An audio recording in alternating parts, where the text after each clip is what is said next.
In life's omelet, which came first, chicken or the egg? Only Fisher knows. All right, so last class we started talking about essentially comparing two probabilities. We talked about three different ways of doing it: the risk difference, the risk ratio, and the odds ratio. We also talked about how sort of graphically this process of comparing probabilities could be visualized using a 2 by 2 table.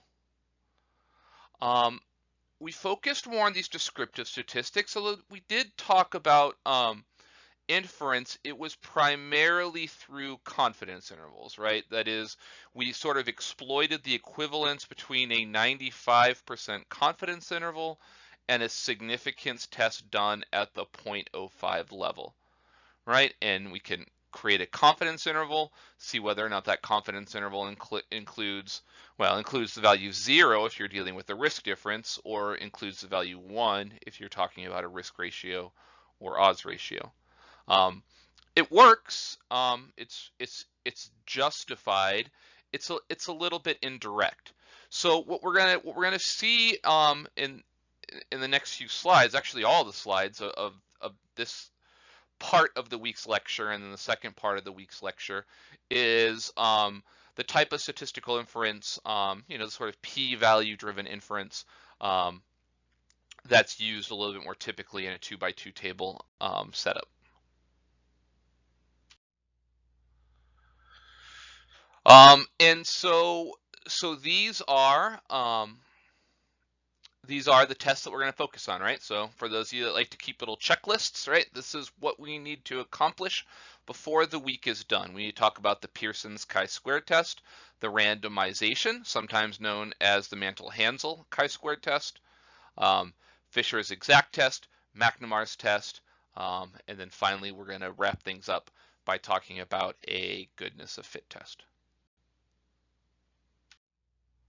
Now you might say like, well, what's the kata? Like we already have three different ways to compare two probabilities, right? A risk difference, a risk ratio, an odds ratio. Do I really need 5 other ways on top of this? Right? How many ways do I need to learn how to do the same thing over and over and over and over? Well, what we're talking about now, it's true, is sort of redundant based on what we know right now. But the utility of what we're going to talk about is that these approaches, right, the Pearson's chi-square test, for example, that we're just about to start talking about, can generalize while the others can't. So a 2 by 2 table is very powerful, but we're going to see that there are cases where we might want a 3 by 3, a 4 by 4, a 7 by 10 table, and that what we talked about last week won't work in the context of these larger tables. However, the groundwork that we're laying now with these more complicated approaches will in fact generalize, and in that lies their importance. All right, so let's start with Pearson's chi-square test. So invented by famed statistician Carl Pearson in turn of the century, 1900. Uh, like all great statistical stories, invented by some sort of degenerate who was hoping to figure out how to win more money while gambling. Or who knows? I shouldn't call him a degenerate. Maybe just to academically and empirically test the likelihood of different outcomes on a roulette wheel with no self-interest in terms of accumulating profit. I don't know differently than that. It is the most widely used type of chi-squared test. We'll see there's lots of different chi-square tests, or at least lots of tests, particularly in categorical analysis, that use a chi-square distribution. But when people generally just make a vague statement, I did a chi-square test, it's the Pearson's chi-square test that they're talking about. If you go back to that histogram, that bar graph, that we started the last lecture with, that showcased all the different techniques used in the literature and sorted them by which were used most frequently. The chi-square test, the Pearson's chi-square test, was top of the chart, right? So this is like the predominant categorical analysis technique, the one that's used, right, more than any other technique. And not only, right, not only is it like a very useful, widely used test, it's got like a pretty compelling autobiography.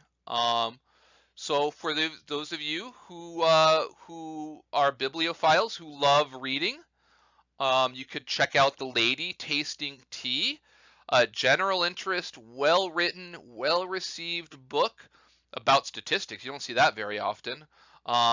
By writer David Salzberg. May or may not be possible, depending on what phase of the pandemic you are living through. Maybe it's the pleasant happily ever after as you listen to this particular narrated lecture. So I don't know, you may or may not be able to go to a library and check this book out, but you could probably find it on Amazon and so on and so forth. It's a kind of cool story. It tells the story of Ronald Fisher. Oh, sorry, excuse me. Yeah, big name statistician, Sir Ronald Fisher. That's right, a statistician who was knighted by the Queen of England. How cool is that? In fact, also, cool story about Sir Ronald Fisher. He actually has a planet named after him. Yeah, how many statisticians have planets named after them? Also pretty cool. Although I will say that the complex character of Sir Ronald Fisher is not without its troubling aspects as well, and I'll leave it for you as to whether you want to dig deeper or not dig deeper. I'm already going to kind of darken your fond childhood recollections of history in the next slide, so right, I don't want to overdo it. Anyways, this particular story, the origin story of all of statistics goes like this. Right, Sir Ronald Fisher was hanging out with some 20th century fancy lady. I don't know if her name is actually recorded or not recorded. For my story, at least, she's going to be an anonymous 20th century fancy lady, and she made the astounding claim that that her refined 20th century fancy palate could taste the difference between a cup of tea, whether you put the milk first, then the tea, or the tea, then the milk. I don't know. I think there's a proper way of doing it, and like a way that only like savages would do it. I'm a tea savage, I guess. I don't know which is the right way. I'm sure I couldn't tell you the difference. But this fancier, more refined lady at least claimed that she could. The uncouth Sir R.A. Fisher said, "I'm going to call you out. I think you're just talking nonsense. I don't think you can actually do it." And she said, "Oh, yes, I can." And he said, "Oh, no, you can't." And then it was on, right? And then the field of statistics was invented. Wow. And Sir Ronald Fisher devised a taste and invented in the process the whole idea of the blind taste test. And he came up with, I believe, 8 cups of tea. 4 of them were milk and then tea. 4 of them were tea and then milk. He blindfolded our 20th century fancy lady, had her drink each cup and say whether or not that particular cup was tea then milk or milk then tea, whether it was done properly or whether it was done savagely. Now, did she get it right? Right? That's the cliffhanger of our tale. What is the ending? Was she the phenom that she claimed that she was? Was she revealed by the shrewdness of Sir Ronald Fisher to be a fraud? Well, I am not one to spoil a good tale, so if you want to know, right, if you want to know what happened, I hate to say this, and you're probably going to hate me for saying it, but you're going to have to find out on your own. All right, statistical history lesson number 2. The Pearson's chi-square test was also used by Sir R.A. Fisher, who has a planet named after him. Yeah, kind of a sad story. To provide strong evidence that that beloved geneticist, wonderful, wonderful monk Gregor Mendel, right, of pea plant fame. You probably remember him from like your high school, maybe junior high school science class, and all those peas, and right, they could be smooth or wrinkled or yellow and green, right? Right, he's the one that like did all that crazy stuff with peas, and he taught us how to learn to love genetics. Although, right, R.A. Fisher maybe provides a pass, and that it maybe wasn't Gregor Mendel himself who fabricated the data, and perhaps maybe like a gardening assistant who was eager to please his monkish master. But either way, that the data that was used was like almost like you could sort of show statistically it was almost too perfect, like suspiciously perfect data. And it's an interesting story if you want to learn more. If you don't want to learn more, I don't blame you, right? It's tough, right? It's tough when it's tough when you have to grow up, isn't it? Right? We're children and we learn these stories, and right, like, oh wow, Christopher Columbus, I love that guy. We even have like a Christopher Columbus Day, and like he sailed this ocean, and it sounds like a lot of fun, and he like discovered this whole country, and I get a day off of school, and wow, I love Christopher Columbus. And then you kind of grow up and like you kind of learn that Christopher Columbus maybe was like a dick. And yeah, it's you could only hold on to the innocence of childhood for so long, and so I'm sorry to do it to you. Here's another sort of cherished but historically inaccurate version of your educational past, where, oh, what a nice honest monk. All monks are honest. They would never fabricate data. Well, sorry, right? R.A. Fisher revealing, right, with statistical shrewdness, one fraud after another. Or was our 20th century fancy lady in fact a fraud? First, he tries to show what a killjoy, right? First, he tries to like show that she can't actually taste the difference between this tea and this milk, and then he goes on to say like, yeah, I hear everyone talking about what a great guy this Gregor Mendel is. Well, guess what? Here I'm going to use statistics to show that actually he was a cheat and fraud himself. Maybe he wasn't such a great guy. So yeah, I don't know. Sorry to be such a bummer. Sorry to bring down the party, but that is in fact the story. And if you want to learn more, feel free to follow up on the link provided.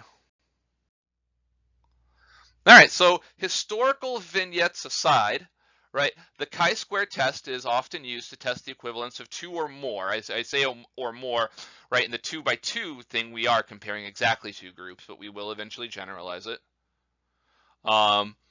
It can be thought of as having a null hypothesis that states there's no association between the row variable and column variable.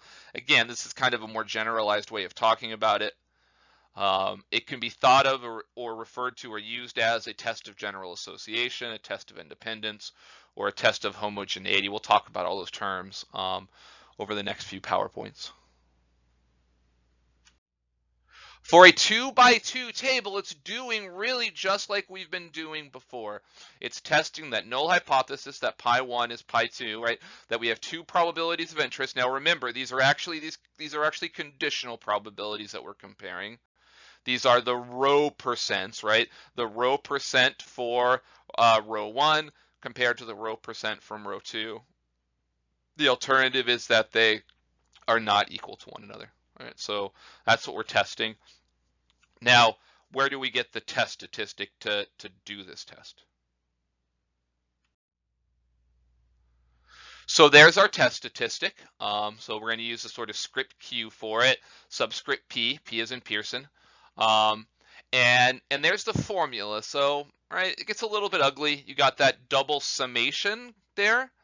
Um, and then you got some subscripts and some fractions and some squaring. It's not as bad as it looks. So let's look at the numerator. So the numerator is at Nij. So Nij, that's just the cell counts, minus Mij. So Mij, I believe, is new notation for us.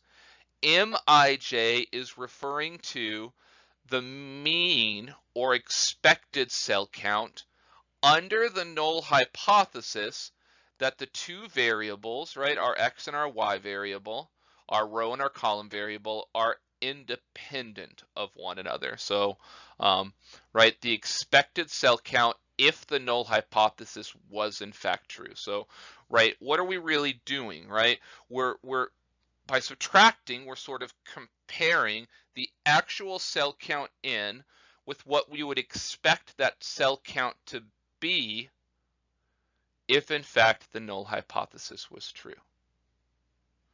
And we're essentially doing that for every cell. That's all that double sum is saying, is that we do that for every cell. For every cell, we look at how many observations are in that cell.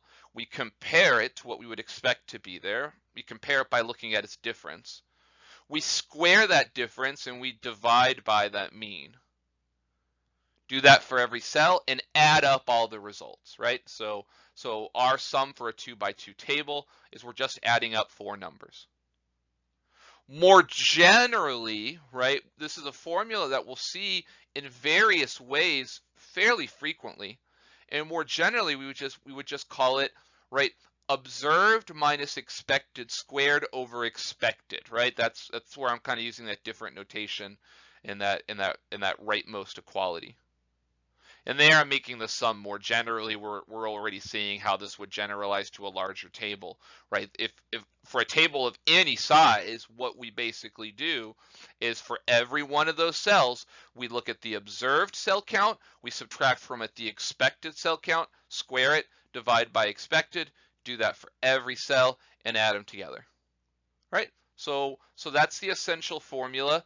It should be a little bit intuitive, right? I mean, certainly the numerator. If we want to see whether the null hypothesis is true or not true, well, calculate what you would expect to be in that cell if in fact the null hypothesis was true and compare that with what's actually there. Right? If the null hypothesis is true, this should be very close. So that difference should be very close to zero. We should have a small test statistic, right? So it should be apparent to us that if the null hypothesis is true, we expect this test statistic to be small. And if in fact the null hypothesis is not true, then what we observe there is something different than what we would expect to see there if the null hypothesis was true. So, right, we have a large difference. We square it, it gets larger. Also, we square it, it cancels out any negatives. We add all these numbers up, we expect a large test statistic. So it should make sense to us that the larger this test statistic, the stronger the evidence against the null hypothesis. Now, the last little sort of thing for us to wrap up before we could start using this formula is, okay, well, how do I calculate this Mij? How do I calculate the expected value? Well, right, note that we would expect n times pi ij observations in cell sub I j, right? So, right, basically we're saying, okay, I have maybe my n is 1,000 people, and say pi ij, right, the probability that someone falls into that ith j cell, right, is 30%, then I would expect 30% of 1,000 in that particular cell. Now, right, here's where the null hypothesis comes into play. Under a null hypothesis of independence, under a null hypothesis that y has nothing to do with x, right? This is certainly a 505 result. You probably maybe talked about this this rule if in your beginning statistics class, which may or may not have been a while ago, but we know that if two random variables x and y are independent, then their joint probability is the product of their marginal probabilities. So, right, if x and y are independent, it's true that the probability that x equals some value I and y equals some value j is the probability x equals I times the probability y equals j. Those are the marginal probabilities, right? So under the assumption of independence, pi ij is equal to pi I plus, that's the row percent for row I, times pi plus j, that's the column percent for column j. Right? And so now then, Mij, yeah, I'm kind of skipping a little step in that equality, I'm sorry. So Mij, right, should equal n times pi ij. And then we replace pi ij with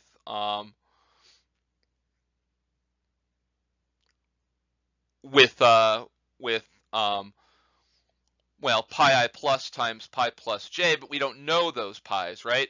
So now we replace them with our best guesses. Now we replace them with our sample proportions, right? So the best guess for pi I plus is ni plus over n. And our best guess for pi plus j is n plus j over n. So, right, we don't know the true marginal probability, so we replace them with these sample proportions. Now we have these sample proportions. Some of the n's cancel, and we're left with ni plus times n plus j over n. Right, that's the number of observations in row I times the number of observations in column J over the total number of observations. So, right, depending on whether you've had 505 or not, depending on how long ago it's been since you've had your general education introductory statistics class, some of these calculations may or may not resonate with you. That's fine. I do like to showcase that, right, this 505 is being used in an applied statistical context. But at the end of the day, if you can just learn this equality that the Mij, the expected cell counts, are, right, the row total times the column total over the total over n, then you'll be perfectly fine for this class.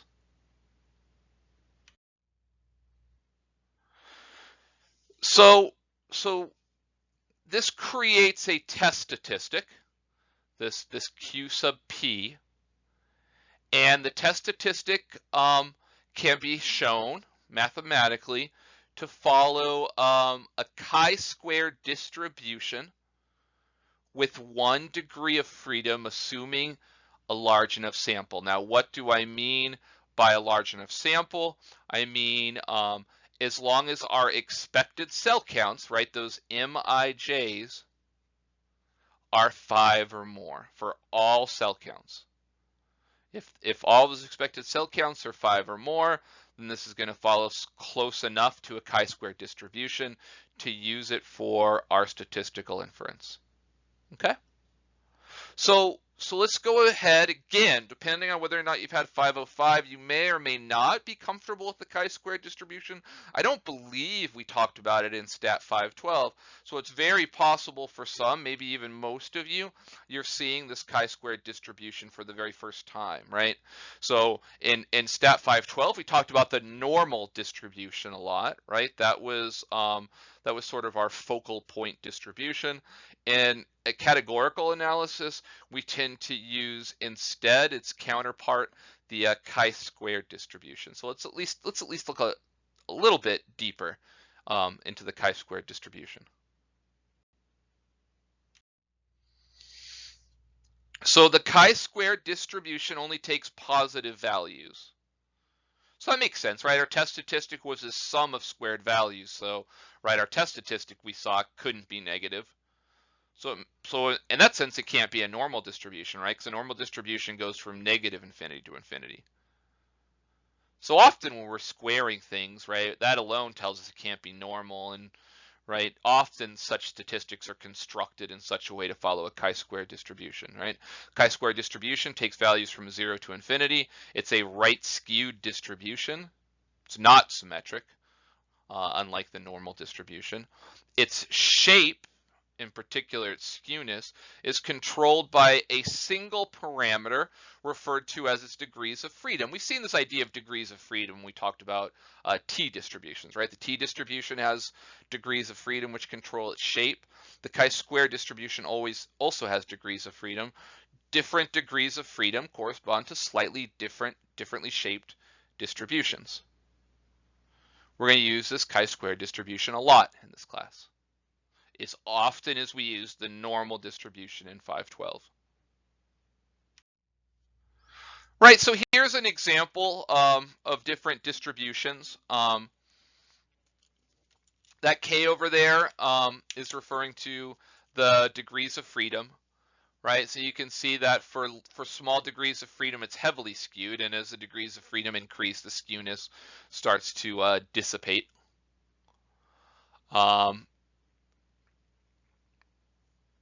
For small degrees of freedom, the values are concentrated at lower numbers.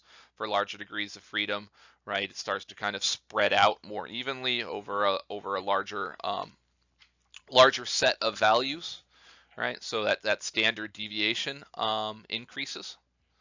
Along with the degrees of freedom.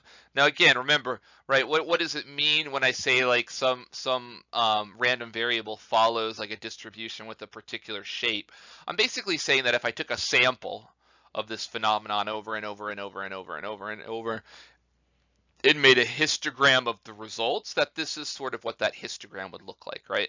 So if some random phenomenon followed a chi-square distribution with 1 degree of freedom, and we took a sample of that phenomenon repeatedly and made a histogram, it would look like that blue shape.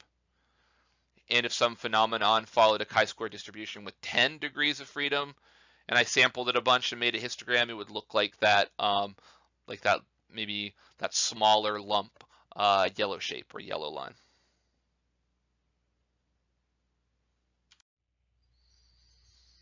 Now, remember, we said that we observed, and this, right, regardless of kind of this kind of like the mathematical statistic part of what we've talked about, right?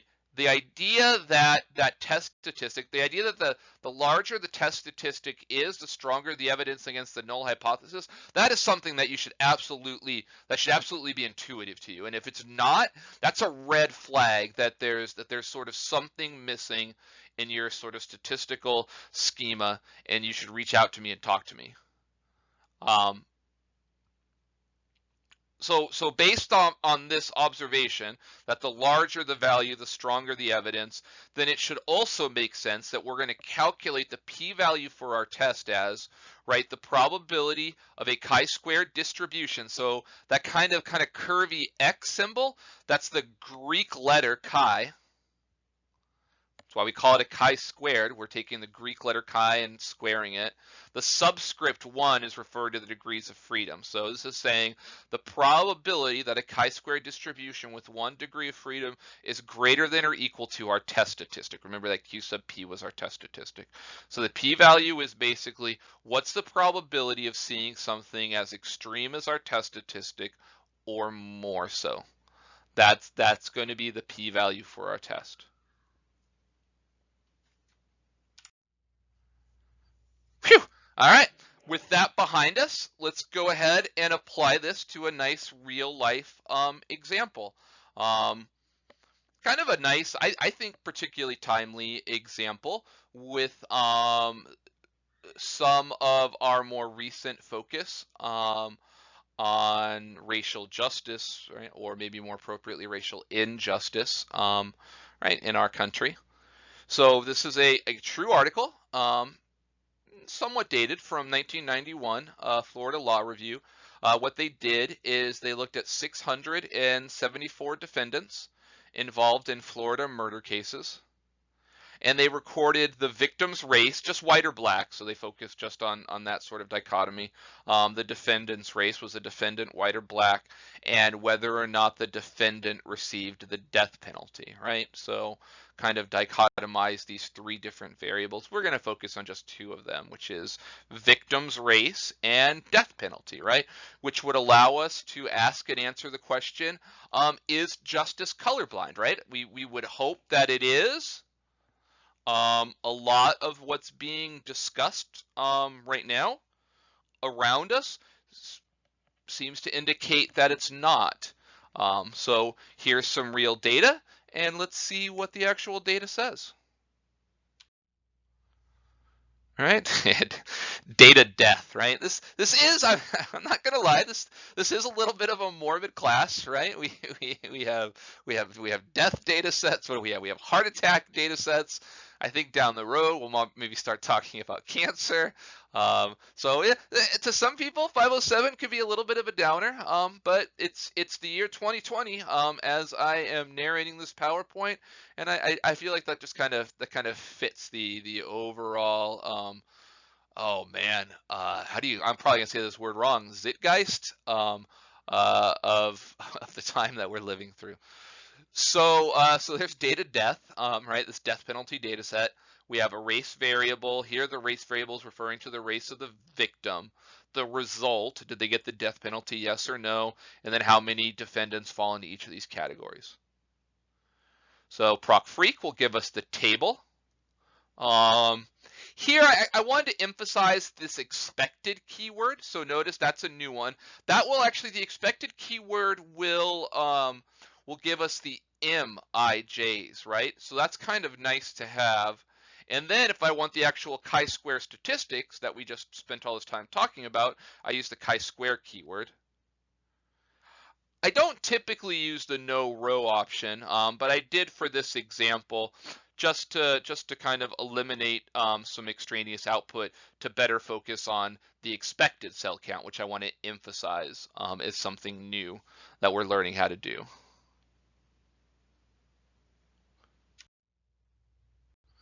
Oh, I'm sorry, and I overlooked, so you can go back and take a look at that. There's also an order equals statement. So the order equals statement in ProcFreak allows us to override those SAS defaults that we talked about last class. Right, we said by default SAS uses right, an alphanumeric structure to order its rows and columns. One of the most common ways to override that is the order equals data option.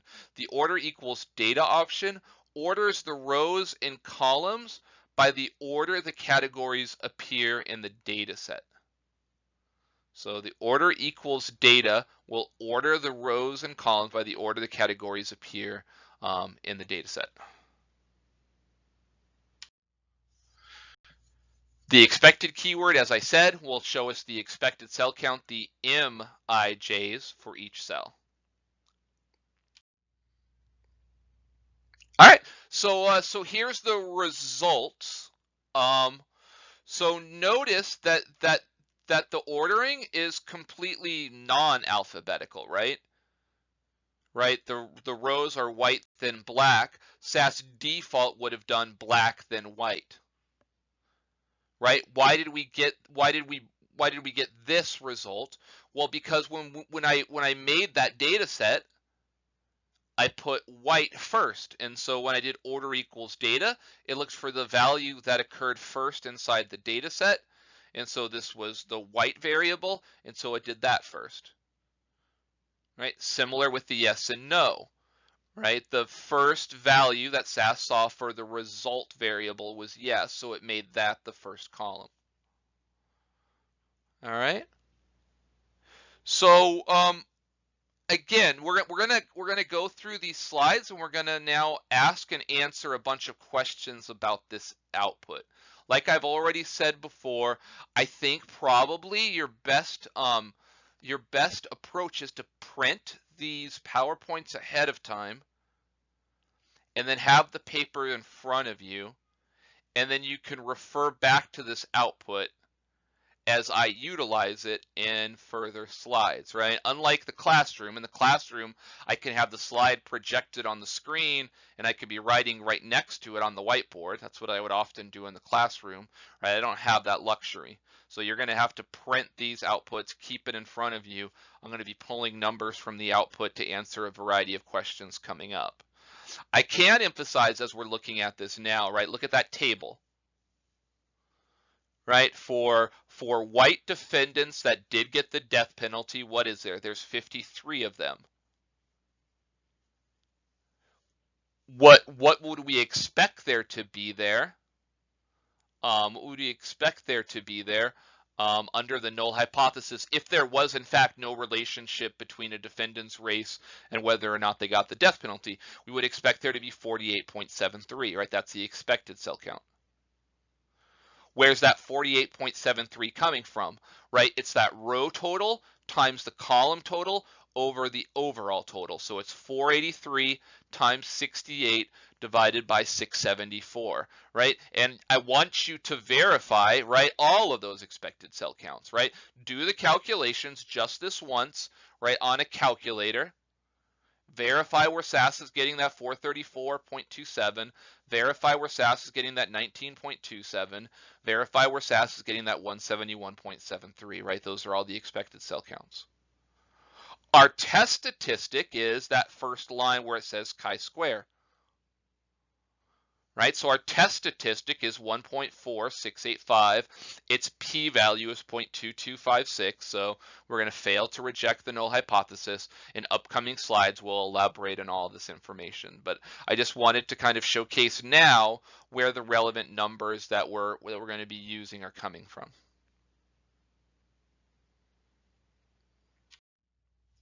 All right, so question 1, is our sample size large enough to justify using this test statistic, right?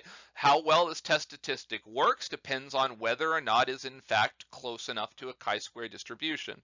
Whether or not it's close enough to a chi-square distribution depends on whether the sample size is large enough, right? The rule of thumb is all our expected cell counts had to be 5 or more. Again, if you go back to that table and take a look at it, here I wrote down all the expected cell counts, and indeed all of those are in fact more than 5.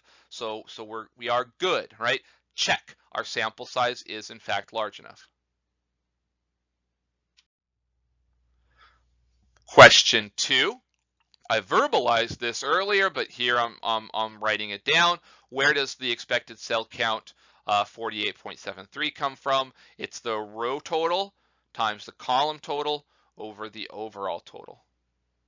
And if you haven't already, right, you learn by doing, not by listening. So if you have not already, start putting this into your muscle memory bank.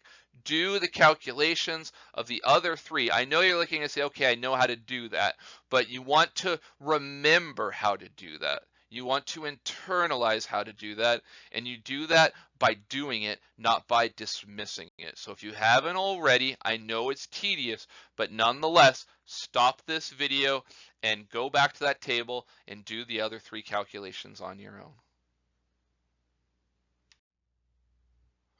What is our test statistic? And what are its degrees of freedom? Well, our test statistic comes from that chi-square line. I already kind of pointed that out to us. It was 1.4685. Anytime we're working with a 2x2 table, it's always going to have 1 degree of freedom. We'll see larger tables have different rules for the degrees of freedom. Where does that 1.4685 come from? Well, remember our formula is for every cell, we do observed minus expected squared over expected. And so I wrote all that out, 4 lines for 4 cells. And the result from each of those lines is all added together. Again, I know it's a little tedious, but I would encourage you to do it just this once. I would not be surprised, right, if there is a question like this on a homework or maybe an exam that requires you to actually calculate this number yourself rather than just reading it from the output. This is a type of formula that's utilized a lot in statistics, so I want us to be comfortable with it. I want us to be able to inhale it, inhale the calculation, exhale the answer. And so finally, what is our conclusion? Well, the p-value of the test statistic was 0.2256. That's quite a bit larger than 0.05. Right? So where's that p-value coming from? Remember that p-value is, right, the probability a chi-square distribution with 1 degree of freedom is greater than or equal to our test statistic, in this case, greater than or equal to 1.4685. Since this is over the usual significance level of 0.05, right, we would conclude that there is no relationship. That's kind of surprising, that there is no relationship between race and verdict. That's weird. Huh. That is, black defendants are no more or less likely to receive the death penalty than white defendants. That seems to run a little bit counter to what seems fairly widely reported in a variety of reputable news organizations. Huh. So is it wrong, in fact, that the legal system is a little harsher on black defendants, or is this study an anomaly, or is I don't know. I'm a little perplexed.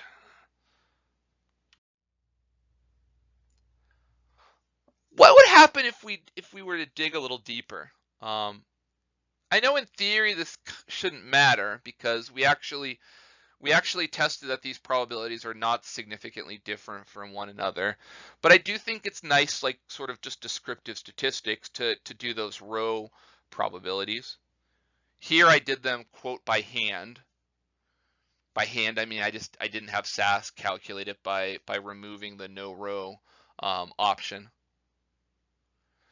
So here in our data set, 53 out of 483 white defendants got the death penalty, so about 11%.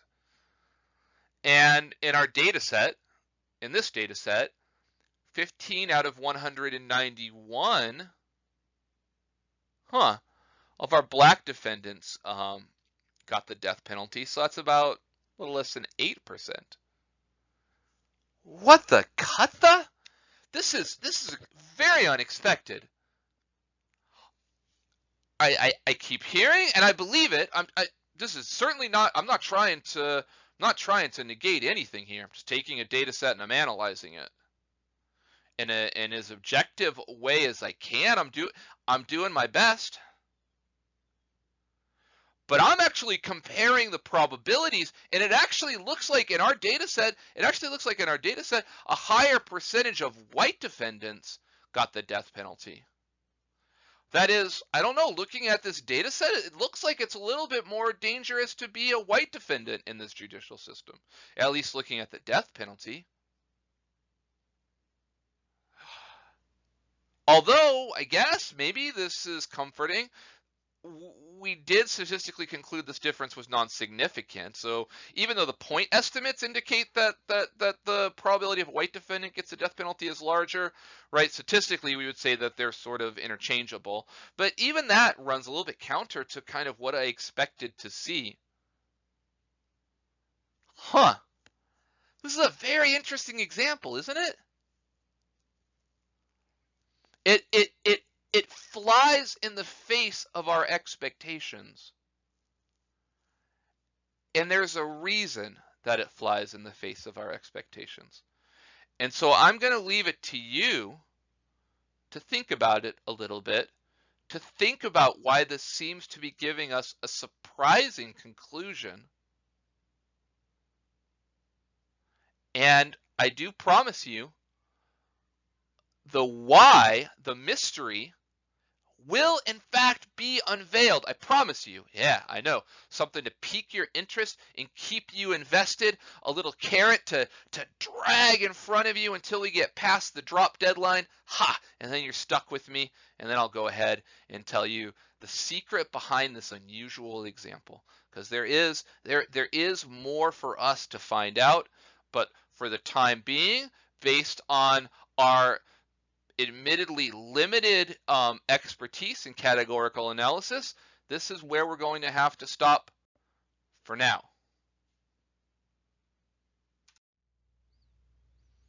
So there we are, Pearson's chi-square test, check. Next up, the randomization chi-square test. The randomization chi-square test, the randomization chi-square statistic, and hang in there. This is actually the last one we're going to do for this set of PowerPoints for this video. Then we'll do the other 3 in a separate set of PowerPoints or a separate video. Is known as the Mantel-Hansel chi-squared. In this particular context, right, just for like a 2x2 table, it's used more rarely than the Pearson's chi-square, although we'll see that particularly for large sample sizes, you know, they're very interchangeable with one another. Not a big difference using one instead of the other. The basic premise behind the randomization chi-square statistic is this. So, right, we've seen that by most experimental study designs, our row totals are fixed, right? So, like the row totals are our groups. So if you think of like maybe the kind of classic clinical trial, right? What would the classic clinical trial look like? We might decide that we're going to fix 500 people into a control group. We're going to give them some sort of placebo, and we're going to get another 500 people and put them in the treatment group, right? So the row totals are 500 and 500.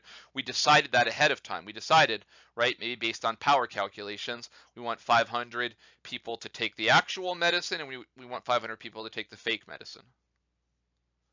And then the row totals just sort of happen, right? The row totals, you know, we don't know how many people are in fact going to be cured, right? That's the row total, and how many people in fact are not going to get cured. That's the column total, right? How many are cured or not cured is the column totals. However, right, we know from Stat 505, we know from a study of probability, right, that even when something is random, we can nonetheless condition on it taking certain values. So what the randomization test does is it says, all right, my row totals are fixed by design, and then I'm going to further condition on my column totals being fixed.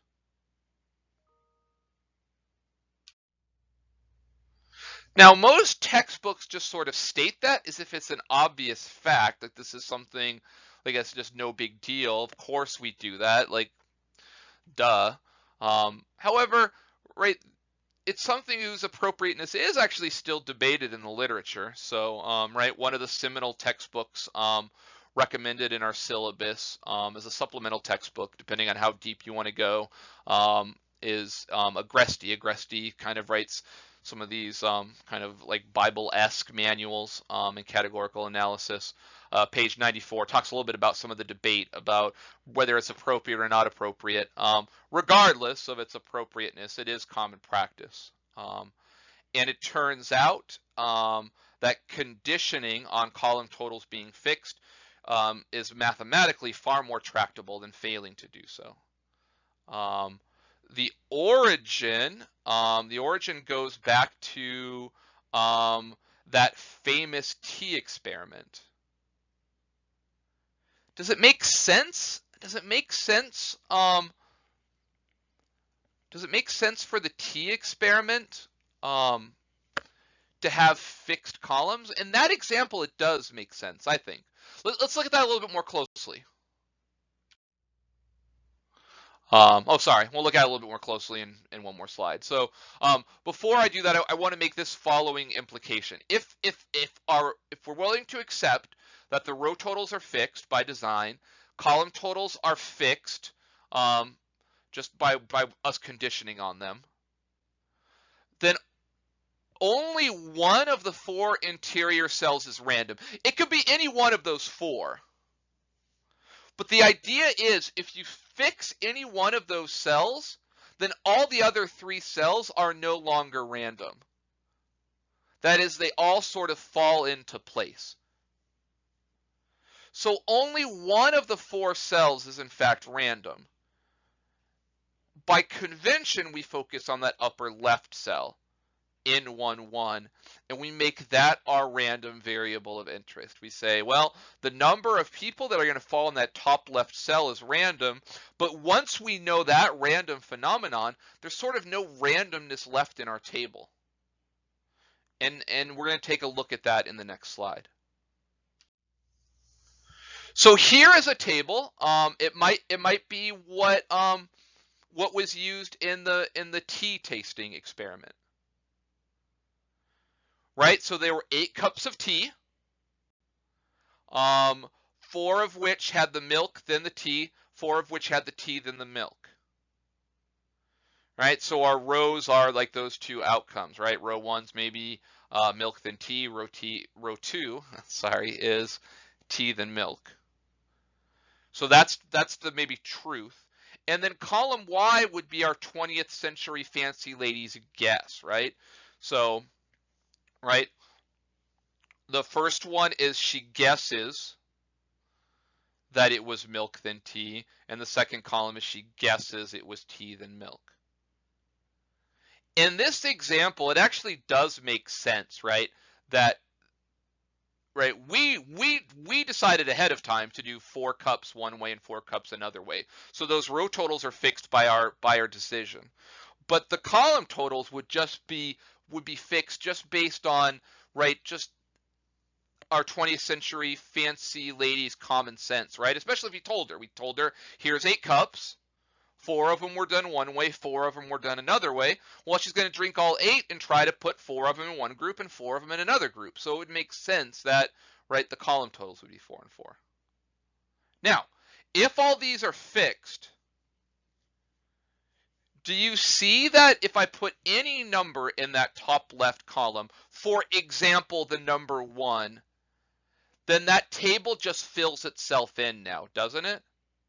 The rest of the table is deterministic. The rest of the table is no longer random. There's no longer any options, right? If that upper left is 1, then it has to be a 3 in the upper right. It has to be a 3 in the lower left.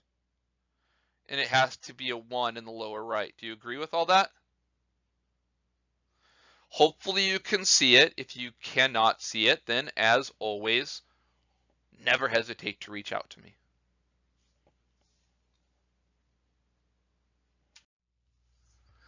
So we have this random phenomenon. We have these fixed row totals. We have these fixed column totals. We have this random variable N11. That's the number of observations in the top left of our 2x2 table. Now, where do we go from there? Well, how do we figure out the probability distribution of that top left corner, right? Why do we need the probability distribution? Well, we need to calculate p-values, right? The p-values are, right, what's the probability of seeing something like the one we just saw, right, if in fact our null hypothesis was true? Well, we could show mathematically that any time we have our row and column totals fixed,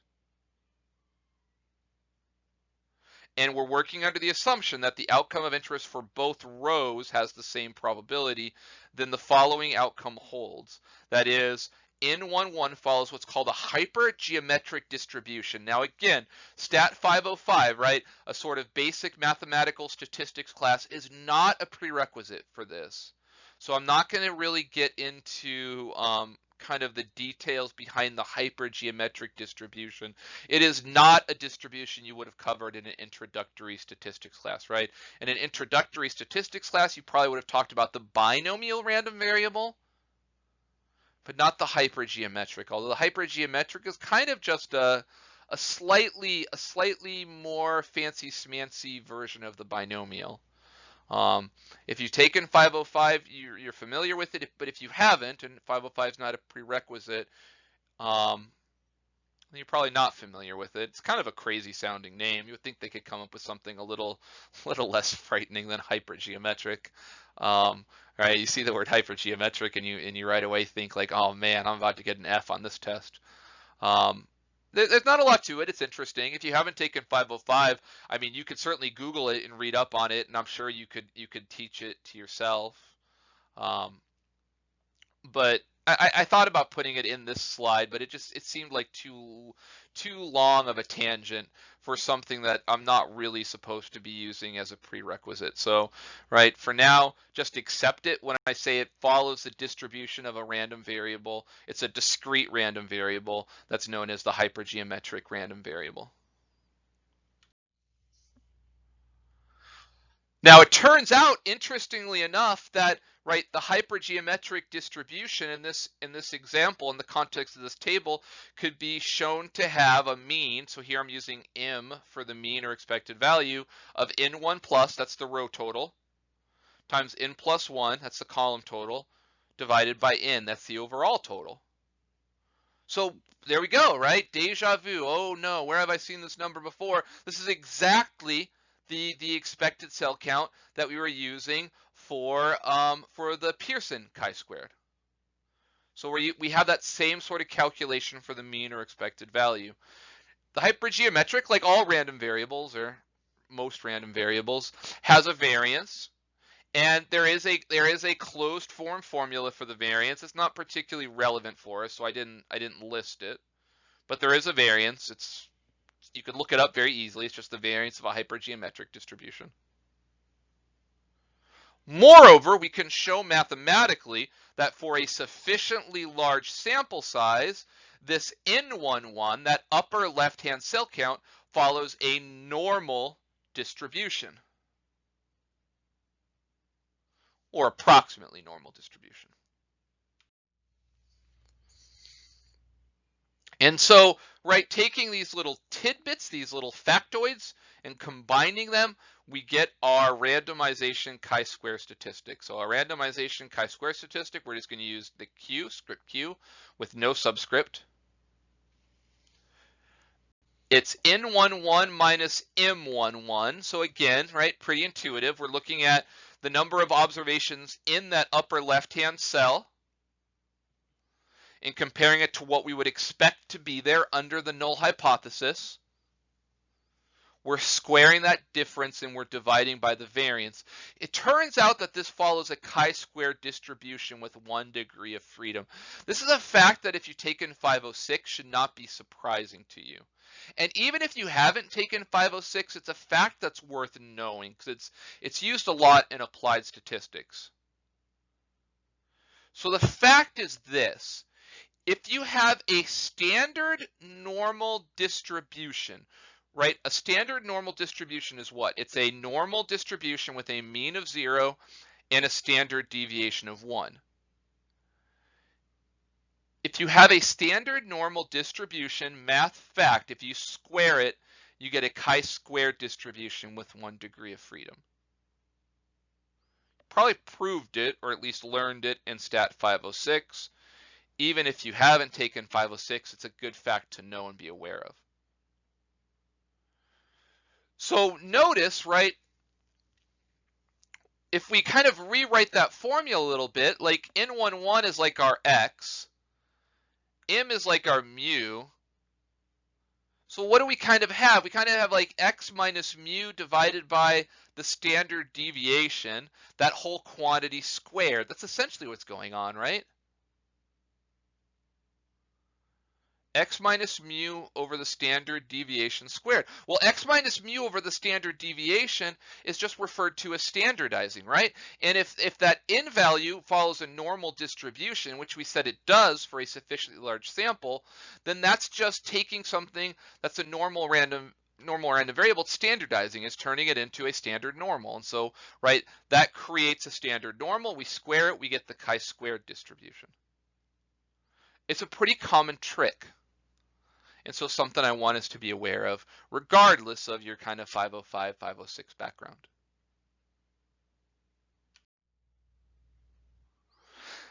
Now, I kind of implied or foreshadowed that the two chi-square tests that we're talking about, the Pearson and the randomization, the Pearson and the Mantel-Hansel, are often very close to each other. We can show that for 2x2 tables, right? They're related by the following formula. right? Which shows that the Pearson's test statistic is always just a smidge higher. But as our sample size gets larger and larger and larger, right, they're getting closer and closer and closer to one another.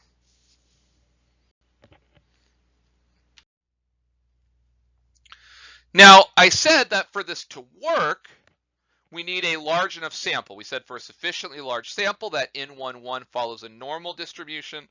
That's a prerequisite for that quantity to be squared and turned into a chi-square distribution. So what do we mean by sufficiently large? Well, it turns out people use that same rule of thumb from before, a very common rule of thumb, probably the most common rule of thumb in all of categorical analysis. And that is that, right, our sample size is large enough if all of the expected cell counts are 5 or more.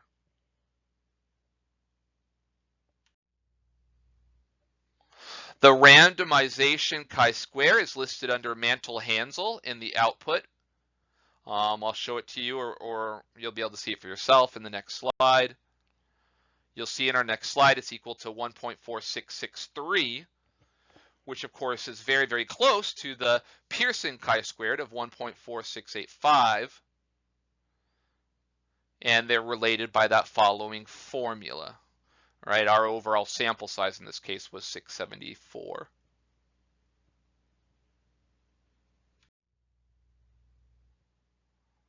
Right, so here's our output, same output as before.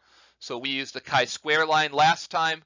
Now we're looking at that Mantel-Hansel line. Of course, it's very, very close. The p-value is very, very close to the other p-value, right? They're essentially doing kind of the same thing. It's more common to just use that chi-squared line. So you might say, why do I care about the Mantel-Hansel test if I'm just going to use the chi-square test? And that's a great question. We'll see why in the next slide. Although the randomization chi-square is not often used in this 2x2 table context, it does provide a nice conceptual springboard to our next test that is used more widely, and that's called a Fisher's exact test. So the randomization chi-square test is a conceptual springboard for the Fisher's exact test, which is a fairly widely used test and is something that you should definitely know.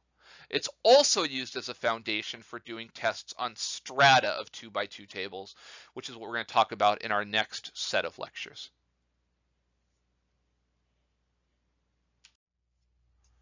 All right, so there we are. 2 down, 3 to go. Why don't we take a well-deserved breather and then come back to finish things off.